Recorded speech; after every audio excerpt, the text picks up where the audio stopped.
Bueno, señores, nos encontramos en este viernes 4 de octubre, siendo las 8:11, con el psicólogo clínico Elvin Velázquez y el maestro Julio Pernús el día de hoy. Recuerden que es jueves y vamos a trabajar salud, así que bienvenidos. Muy buenos días, como cada viernes, un placer estar aquí para hablar de nosotros, los seres humanos, hoy con nuestro querido Julio Pernús. ¿Qué tal? Todo bien, ¿sabes? Antes de venir para acá estaba leyéndome un libro de Arthur Schopenhauer, que es un pensador alemán, y me da gracia porque él daba clases junto con Hegel, que hablaba de la filosofía del espíritu. Y el tema es que Hegel le llevaba a todos los alumnos. Estaba en la misma escuela, eran los dos profesores de Frankfurt, en Alemania, y a veces yo me he sentido como este tipo, como Schopenhauer, que estoy al lado de alguien que me lleva como todo el tema este de la psicología y te agradezco venir. Más un tema que me interesa mucho, el tema que vas a tratar hoy, porque yo creo que casi todos hemos pasado en algún momento malas noches, hemos tenido algo que ver con el sueño. Ujú. Ahora que tú digas eso, a mí como que me sorprende, porque yo me sentiría así tratando tema de filosofía, porque yo siento que debo de estudiar aún más filosofía. Entonces, eso va y viene, no te preocupes. Pero sí, hoy el objetivo que tenemos es hablar acerca del insomnio, acerca de la falta de sueño. Y específicamente yo decidí hablar de eso el día de hoy porque hubieron 3 estudiantes o 5 más o menos, que durante estas 2 últimas semanas se me han acercado o he notado que son diferentes y luego yo me acerco y hablamos de ese tema. Y le he tenido que dar recomendaciones y digo, bueno, ya que se está presentando tanto, vamos a aprovechar y vamos a tocar ese tema. Sí, y creo que además de los estudiantes tuyos, le va a interesar a los que nos están escuchando, sobre todo a la gente del mercado, las personas que están por allá por las diferentes plazas comerciales que ahora tiene sintonizada esta emisora. Porque mira que yo he visto gente como que se está durmiendo en el trabajo también y se recuesta y parece que es uno de las pandemias, ¿no? De este siglo XXI, el insomnio. Verdaderamente, cualquier persona que sufra de ansiedad puede entonces llegar a sufrir del insomnio, porque la ansiedad y también el estrés. La ansiedad y el estrés afectan mucho lo que es el sueño. Entonces, es totalmente común que personas que están pasando por momentos difíciles, dígase casi todo el mundo, porque la vida en sí conlleva este tipo de retos, entonces experimenten, digamos, esta falta de sueño, esa dificultad para conciliarlo.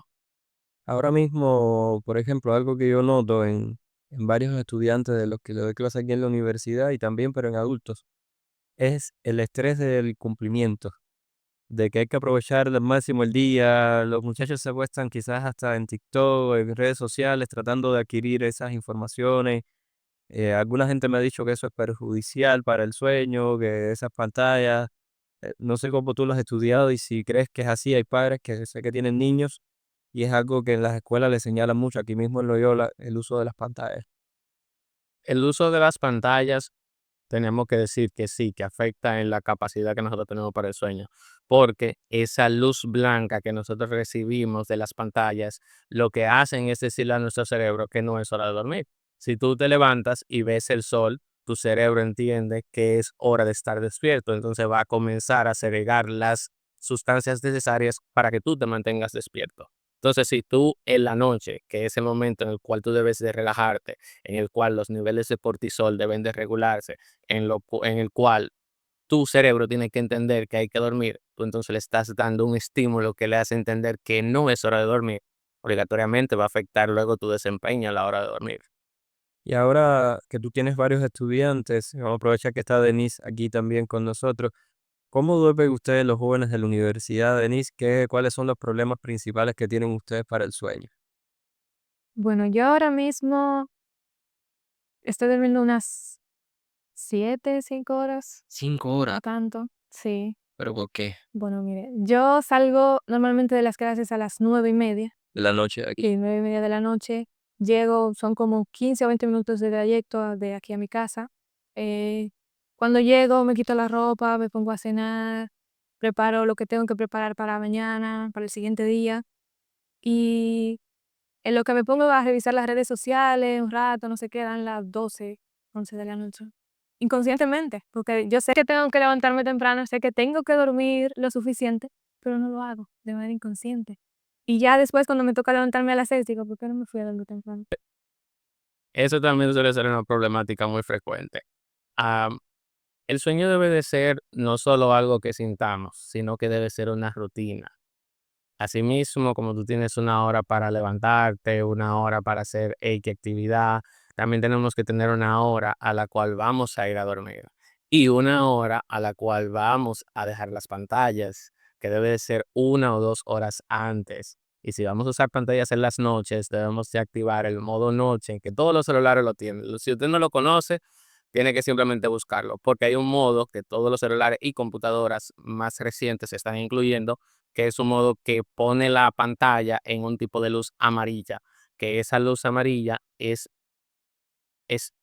más fácil digerible por nuestros sentidos y entonces afecta mucho menos nuestro sueño. Entonces, cambiar nuestras pantallas para que se activen o automáticamente nosotros las activemos a horas específicas y también soltar la pantalla con tiempo de antelación, porque en verdad, pero al final de cuentas también yo entiendo el hecho de saber que tienes que dejarlo, pero no dejarlo, porque al final de cuentas ya yo estoy cansado del día y yo asocio el usar el celular, el ver una serie en Netflix con mi descanso y yo quisiera tener el tiempo de descanso, pero me levanto a las 6 de la mañana, voy a trabajar, luego voy a la universidad, yo no estoy teniendo un tiempo de ocio y el tiempo que estoy tomando de ocio es de 10 a 12 de la noche, que ya es el horario en el que yo debería de prepararme para dormir.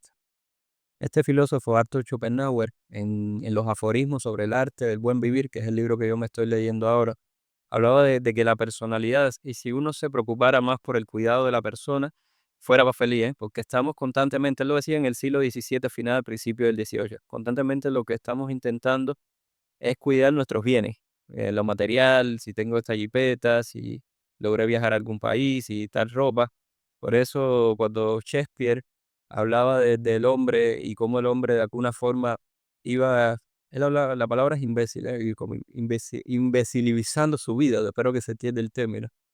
Y producto a las cosas materiales, yo dije, oye, y es verdad, porque te van cargando y te va quitando el sueño, te van quitando lo que tú siempre has defendido, que es hacer el ejercicio, algún momento del día, algo para tu ocio, y para ser parte de esto que Denise describió muy bien, que a mí me pasa, que es como la dopamina del mundo digital, que yo no me doy cuenta, pero me metí una hora ahí y entré sin querer, es como si fuera una droga, porque tú sabes que te vas a desconectar, vas a entrar ahí, a mí me pasa a veces cuando ya tengo la cabeza muy embotada, entro a las redes sociales porque ya sé que es un tiempo que voy a perder y ya, prefiero perderlo así que entonces estoy así. No sé si a ti te pasa parecido. No, pero yo he tenido que limitar mi celular para no caer en eso. O sea, yo tengo un modo que cuando yo voy a entrar a una aplicación como Instagram, que yo sé que es una aplicación en la que yo pierdo tiempo, me dice, verdaderamente tú quieres entrar y me deja ahí esperando 15 segundos. Y luego, entonces me da opciones de cuánto tiempo yo voy a utilizar. Y si yo puse 15 minutos, a los 15 minutos me cierra la aplicación y tengo que volver a hacer el proceso. Hay veces que yo, ay no, ya, yo no quiero volver a hacer ese proceso de nuevo. Pero yo he tenido que limitarme a mí mismo, porque yo también he estado ahí, pero yo sabiendo la debilidad que tengo, bueno, entonces, ¿cómo yo puedo contrarrestar esa debilidad? Porque, pero y al final es algo válido, es justo tener ese tiempo de ocio. ¿Tú no nos consideras imbéciles a esta generación por hacer esto como Schopenhauer con Shakespeare, perder el tiempo en cosas que no son de alguna forma? Mira, no soy muy bueno para recordar todos los nombres de las personas que leo como tú, pero sí hay creo que es un psicólogo social de Estados Unidos, que él propone que la fuerza de voluntad tenemos que verla como una batería. O sea, como si digamos el celular en la noche lo cargamos y está cargado en la mañana cuando nos levantamos. Pero mientras vamos utilizando ese celular, esa batería, entonces poco a poco se va a ir descargando. Si tú tienes que levantarte y poner de tu parte para ir a trabajar, tú estás usando fuerza de voluntad. Si tú tienes que poner de tu parte para ir a la universidad luego y también hacer la tarea o preparar una exposición en lo que va a hacer camino, también estás poniendo fuerza de voluntad. Mantenerte prestando atención en la clase, también estás poniendo fuerza de voluntad. Cuando tú llegas a la batalla así, ¿qué fuerza de voluntad tú tienes? Sí, se gasta. Entonces, Se gasta hasta mínimo, ¿verdad? no podemos ver al ser humano como una máquina. Incluso las máquinas necesitan carga. Entonces, ¿qué tan qué tan críticos estamos siendo con nosotros mismos, que no podemos considerar esas cosas que son normales de nuestro comportamiento como lo que son, sino como antiproductividad. Es también, digamos, un cáncer de esta generación, que todo es productividad, que todo es que tengo que rendir al 200%, que todo es que tengo que mantenerme a X nivel, y no estamos viendo que estos son estándares que son dañinos para nosotros mismos. Y en esa productividad, que me recuerda mucho a Byung-Chul Han, el filósofo famoso este que hizo La Sociedad del Cansancio, ¿cómo podemos romper el esquema este, el paradigma? Porque veo que incluso nosotros somos una generación, al menos tú y yo, que no crecimos tan fuertemente inyectados de este mundo digital, del instante digital con que se vive. Pero hoy en día, muchachos de los 6 meses le están dando un teléfono, el muchacho se pone a llorar y lo primero que le dan es el tablet para que mire eso, los iPad Kids. Entonces, está creciendo una generación que lucha contra el insomnio en el mundo digital, y al final yo creo que se está viviendo, ¿no? Lo que vamos a llamar una sociedad líquida, pero esta liquidez casi que se está evaporando, ¿no? Estamos pasando de sociedad gaseosa a gaseosa. ¿Cómo vamos a luchar contra eso? Porque viene otro que atrás. ¿Quién es más todavía para no dormir? Mira, yo estaba dando una charla hace 2 semanas en el Dominico Americano y sabiendo que era para niños y adolescentes, que es lo que los niños y adolescentes más juegan actualmente, Roblox y Minecraft. Desde que la presentación yo puse Roblox y Minecraft, eso fue "What?". Excelente, bien. Pero entonces cuando comenzamos a hablar de la cantidad de tiempo que ellos dedican a las pantallas, la mayoría decía, que yo mínimo duro 3 4 horas, cuando debería de ser 1 hora o máximo 2. Pero sin embargo, habían, digamos, de los 300 muchachos que habían, quizá habían 20 o 40 que decían, no, mi papá o mi mamá me lo limitan. No, yo solamente puedo utilizarla después de que hago la tarea y a tal y tal hora ya tengo que dejarlo. Los padres están ahí para eso. La educación en el hogar siempre es la base para luego nuestras relaciones en sociedad. Entonces, si tú como padre no puedes controlar el tiempo que tu hijo pase en una pantalla, luego no podemos esperar que en la escuela le esté prestando atención a la maestra, que luego esté escuchando cuando tú le quieres decir algo importante, que luego en una iglesia se mantenga prestando atención a la misa o al culto. Es imposible porque no lo estamos entrenando. Tenemos que ver la educación en el hogar como un entrenamiento para cómo vamos a vivir la vida, cómo vamos a subsistir, cómo nos vamos a relacionar con nuestro alrededor. Ahora mismo te iba a preguntar por el tema de ese de los límites, ¿no? Que es un tema que a mí me apasiona mucho y que tú acabas de tocar. Aquí hay, la Compañía de Jesús lo trabaja desde la espiritualidad, pero siento que se ha perdido el deseo este de, antes yo cuando cometía algo mal, mi mamá me daba unos chancletazos y la verdad es que nunca se lo agradecí, ¿eh? Yo siempre estuve contra de ese tema de violencia que ejercía conmigo, ¿no? Y tú, ya, pero ciertamente había unos límites que yo sabía que no podía atravesar, y cuando atravesaba esos límites tenía consecuencias. Era la chacleta de mi mamá o era el castigo por una semana entera. Ahora viene un nuevo paradigma educativo, vamos a llamarlo así, que no es el paradigma pedagógico ignaciano que tocamos aquí, sino es el paradigma de que al niño no se le debe hacer nada, es un muchacho, hay que permitirle todo en la vida, si alguien lo regaña, ese tipo, que es lo que a mí me llamó. Aquí un maestro me lo dijo, no estuve de acuerdo, me decía, los alumnos nos ven como el enemigo. Y dije, bueno, no creo que los vean tal cual, pero entendí el punto de vista del maestro, con que el maestro le pone límite en el aula, no puedes hacer todo lo que te dé la gana, tú tienes un programa, tienes que eso cómo tú lo puedes, cómo se pudiera resolver en cuanto a lo que tú decías del insomnio, porque tienes que ponerle límite de tiempo. Mira, todos los días te acuestas a las 8 o a partir de las 8 a alguien que nunca le has puesto límite, porque desde pequeño nadie le puede dar, nadie lo puede. O sea, ¿cómo se resuelve esa contradicción de este siglo? Digamos que comenzando a ponerlos y manteniéndonos firmes. O sea, no importa que durante gran tiempo digamos, de la vida del niño, del adolescente, no se le haya puesto límites. Si reconocemos que hemos cometido un error, entonces vamos a resarcir, vamos a cambiar lo que hemos estado haciendo y vamos a comenzar a hacer lo correcto. Que van a haber conflictos, sí, van a haber conflictos. Que te puede hacer una rabieta, sí, te puede hacer una rabieta, pero tú eres quien manda, tú eres quien tienes el control. Tú eres que manejas las consecuencias. Entonces, sabemos cómo puede reaccionar el individuo al cual le vamos a poner los límites y también tenemos como estos seguros. Si hace tal y tal cosa, entonces también tiene esa consecuencia. Y al final de cuentas, recuerda que, bueno, tú no estabas aquí ese día, pero hablamos de que la gente cuando nosotros le pongamos límites van a tratar de ver, van a probar hasta dónde llegamos con esos límites. Si yo entonces me enojo, yo estoy viendo si yo puedo eliminar ese límite con mi reacción, si tú en verdad no te mantienes. Entonces, es esa firmeza que tenemos que poner. O sea, siempre un límite debe de llevar una firmeza de parte de nosotros, de parte del que lo está estableciendo. Una de las cosas que yo veo y siento un poco en esta generación, pero también lo voy a decir por mí, es el tema de la frustración, que quita mucho el sueño, ¿eh? Cuando uno se frustra en muchos sentidos, o sea, yo en el aula con Denis y los demás muchachos hablo de esto, por ejemplo, que alguien te haga bullying Ujú. en la escuela. Aquí, por cierto, debo decir que estamos atentos, hay un programa en las redes sociales porque increíblemente se han dado casos de jóvenes que utilizan las redes sociales aquí mismo para dañar a otros, con memes, con videos que suben, y estamos en una campaña que ojalá que en la radio también lo podamos hacer como de la salud mental de las redes, como cuida tu salud en las redes, que cómo actúas ahí. ¿Qué podemos hacer la gente que nos frustramos? Por ejemplo, si alguien me dice algo, a veces yo me frustro también. Cuando alguien me agrede, me dice, tú eres así o tú eres asado.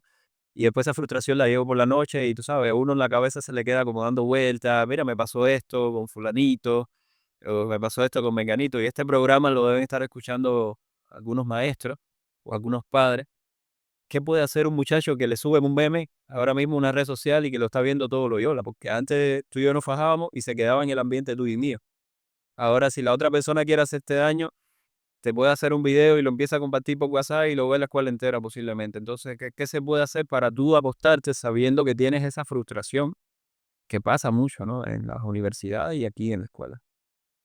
El ciberbullying es algo que, como tú dices, quizás antes, como era bullying antes, solamente se quedaba quizás en el ambiente, en lo que pasaba, pero entonces ahora por las redes se expande.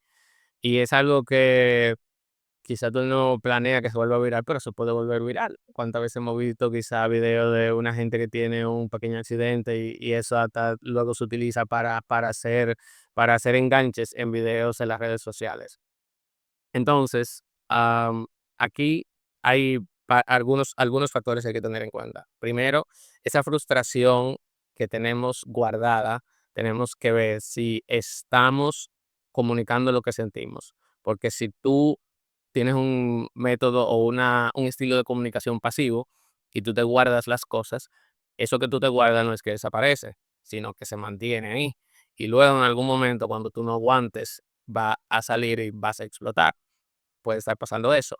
Pero sí, también puede ser que eso esté provocando ansiedad. Y la ansiedad entonces hace que tú no puedas dormir, porque la parte más primitiva de nuestro cerebro lo que va a entender es que nosotros estamos en peligro, que el sistema de lucha-huida de nuestro cuerpo tiene que estar activo. Entonces, tenemos ahí que trabajar la forma en la que experimentamos la cosa, cómo la percibimos, cómo pensamos acerca de esas cosas que nos están pasando. Y también una de las herramientas que más funcionan, porque esa es inmediata, y esa para mí es como la varita mágica, y es respirar. Tan simple como respirar profundamente, hacer una respiración consciente, poner atención plena o mindfulness en nuestra respiración. Hay muchísimos ejercicios en YouTube de respiración. Y las veces que yo me he sentido ansioso, que no me he podido dormir, yo pongo un ejercicio de eso de 5 o 10 minutos y el hecho de yo respirar profundamente hace que mi cerebro, que estaba en modo lucha-huida, entienda. Pero está respirando profundamente. Él no respiraría profundamente si estuviéramos en peligro. Si estamos en peligro, lo que él va a estar es pendiente a los peligros que hay en el ambiente. Pero el cerebro entiende por nuestra respiración, por ver que nos estamos relajando, hay que relajarse. Y entonces comienza a reducir los niveles de cortisol, comienza a dejar de activar ese modo de lucha o huida y nos comenzamos a sentir más tranquilos. Ahora mismo, porque ya el tiempo va caminando poquitico, si alguien tuviera algún problema de insomnio, ¿cuál es el nivel que tú recomendarías para ir a un psicólogo, así como eres tú? Si una madre que está escuchando este programa o algún alumno de la universidad, de otra área, que luego ve este cortecito, ¿cuál es el límite que tú dices, oye, si tú todos los días nada más duermes 5 horas, 4 horas, tienes que ir a ver a un psicólogo, tienes que ver a algún especialista porque te puedes hacer daño? Si Para mí, si tú no descansas, si tú entiendes que no descansas, ya tú debes de buscar ayuda, sea médica o sea de un psicólogo. O sea, si tú duermes y no descansas, debes de comenzar a buscar ayuda, porque el sueño es una de las facetas más importantes de nuestra vida. Entonces, pero ya si lo ponemos, digamos, un límite más realista, digamos que si una persona se acuesta para dormir 7 o 6 horas, pero de ese está durmiendo 4 horas, entonces hay que prestar atención a eso. Si quizás tú tienes dificultad, digamos, de 1 hora para dormir, tú puedes hacer ejercicio como lo que dije de respiración, que pueden ayudar, pero ya si va más allá, es bueno buscar ayuda. Sabes que yo tengo un poco de temor porque yo vi un programa de Alofoker y este señor Santiago Matías, él tiene problemas con el sueño. Y era abiertamente en el programa, digo, mira, yo lo que hago es que me empastillo y eso me pone a dormir hasta el otro día. Pero yo notaba una adicción ahí. Es decir, cuando él empezó a hablar y los demás que estaban al lado de él le dije, ah, sí, ¿verdad? Que uno se toma tal pastilla y con eso tú duermes sabroso toda la noche. Dice, no, sí, a mí me mandaron gente que hace eso para vencer el insomnio. Es posible, yo estoy seguro que a lo mejor eso alguien se lo recetó a él o le dieron, pero él lo normalizó tanto, teniendo tanta audiencia detrás de lo que él diga, que me preocupé porque dije, a lo mejor mucha gente piensa que con una pastilla se está resolviendo un problema y lo que se crea es una adicción después. En el punto de la adicción, hay que tener hay que hacer, digamos, delimitarlo. ¿Por qué? Porque existe lo que es la adicción y existe lo que es la dependencia. Y quiero diferenciar ambos términos. Y pueden decir, pues sí, pero si tú eres dependiente de algo, tú eres adicto a algo. ¿A cuántas cosas no somos nosotros dependientes? Nosotros somos dependientes de cosas, digamos que, vamos a decir que nosotros somos dependientes de utilizar las redes, porque eso nos da dopamina y nosotros dependemos de eso para relajarnos, para conectarnos con los demás. Ahora, en este caso en específico, que es, por ejemplo, para dormir, los psiquiatras, si es un psiquiatra que se lo está medicando, bien.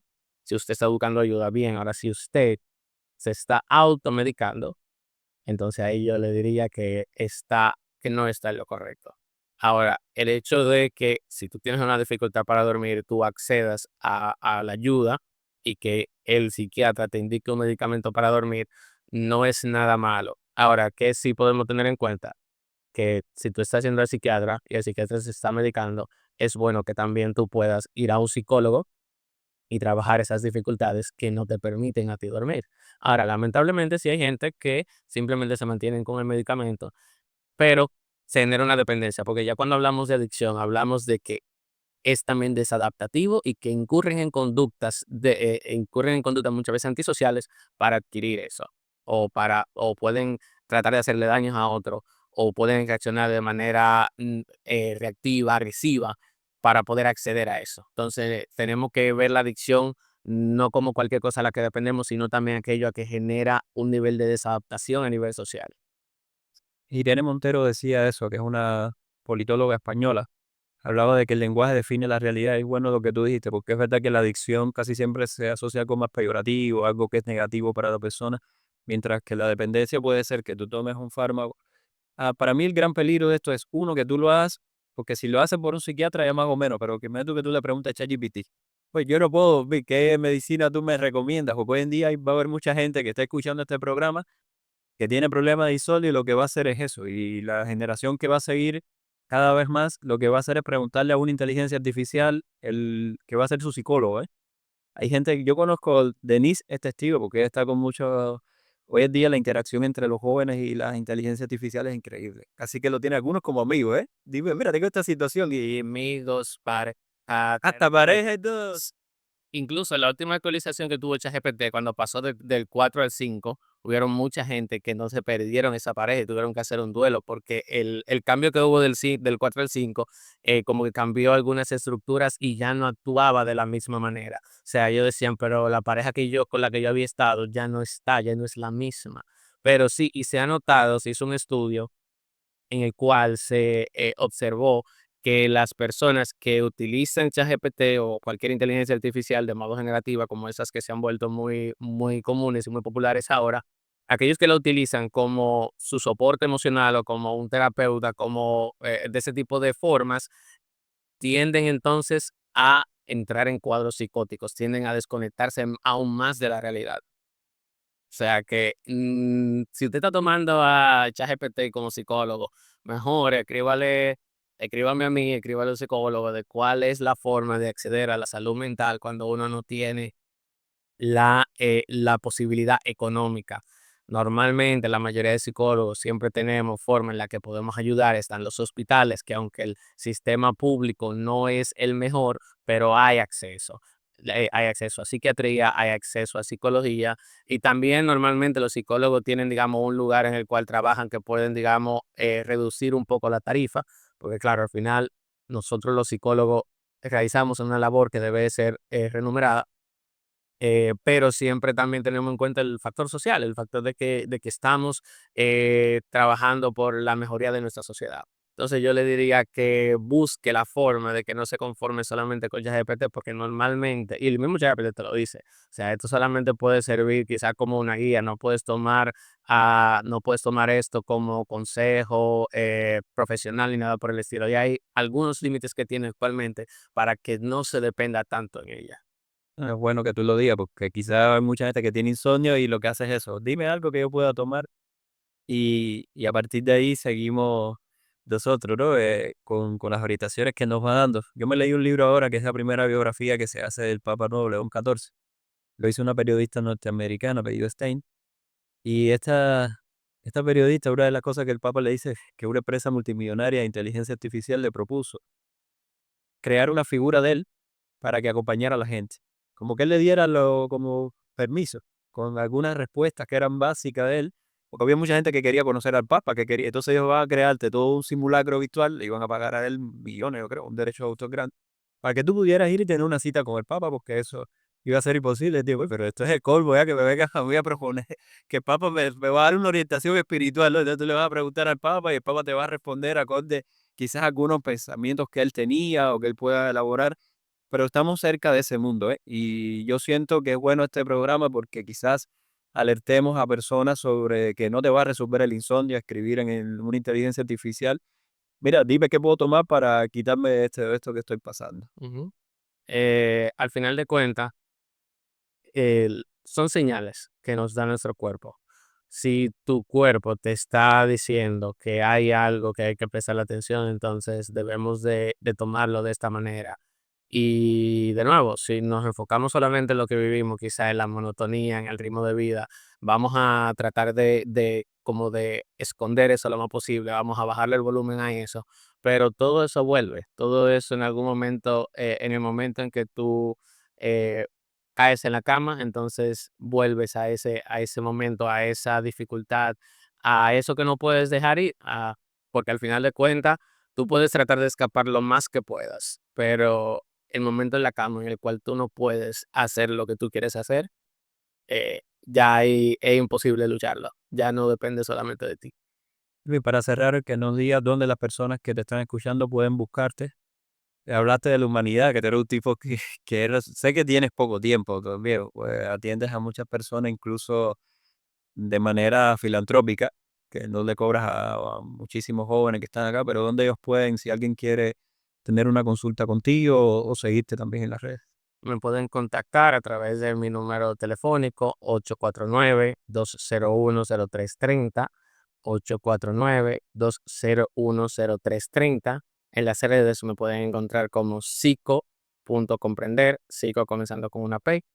Y también entonces aquí, bueno, en Santo Domingo estamos laborando en consultorio psicoterapéutico Manuel, ubicado en el Naco. Pero también estamos aquí haciendo los ajustes para atender pacientes de San Cristóbal también. Qué bueno, eso hace falta. Bueno, gracias, yo creo que un tema interesantísimo, gracias también a Denise. Nos vemos ya el lunes en otro Despertar de la Mañana.